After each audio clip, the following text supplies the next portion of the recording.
Mendongeng dan bermain di mal ataupun di sekolah mungkin hal yang sudah biasa ya. Namun kali ini puluhan siswa SD Sedenpasar bermain dan mendengarkan dongeng di tengah lumpur sawah.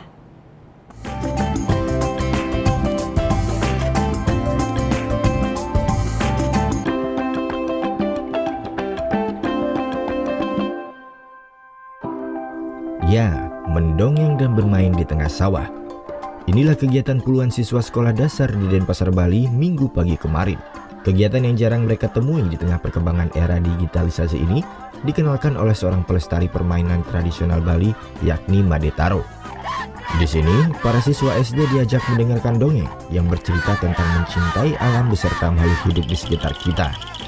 Tidak hanya mendengarkan, namun para siswa juga diajak berinteraksi, seperti menjadi bagian dari tokoh di dongeng tersebut. Ada yang menirukan suara kodok, ada pula yang suara burung. Usai mendongeng, puluhan siswa kemudian bermain permainan tradisional Bali, klik-klikan dan sepit-sepitan, yang bercerita tentang cara memelihara sumber air, kemudian mengalirkannya ke sawah. Kita tidak bisa membatalkan sebuah perkembangan, namun permainan tradisional maupun satwa tradisional maupun gending-gending rare yang tradisional itu nilainya tidak boleh punah akibat daripada pengaruh globalisasi, tidak boleh punah. Oleh karena itu kita perkenalkan sekarang, nanti anak-anak akan menghayati bahwa apa yang tradisional itu tidak perlu dibuang, bahkan perlu dipelihara. Di tengah semakin menyempitnya lahan persawahan di Denpasar, kegiatan ini menjadikan anak bisa merasakan keseruan bermain di tengah lumpur sawah. Bahkan sebagian besar siswa ini baru pertama kali merasakan bermain di tengah sawah. Senang, habis itu pertama kali masuk ke lumpur tuh kaget. Ya, karena baru masuk lumpur itu kayak tenggelam gitu, habis itu kakinya tuh gagal lengket gitu. Senang banget.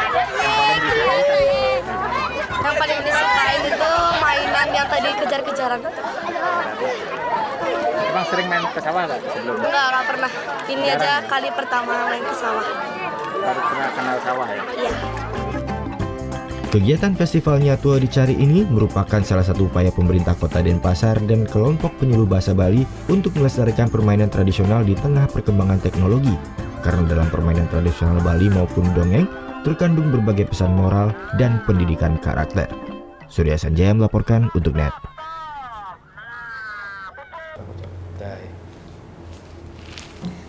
Udah selesai kan nontonnya? Nah, jadi jangan lupa buat like, komen, dan subscribe ya.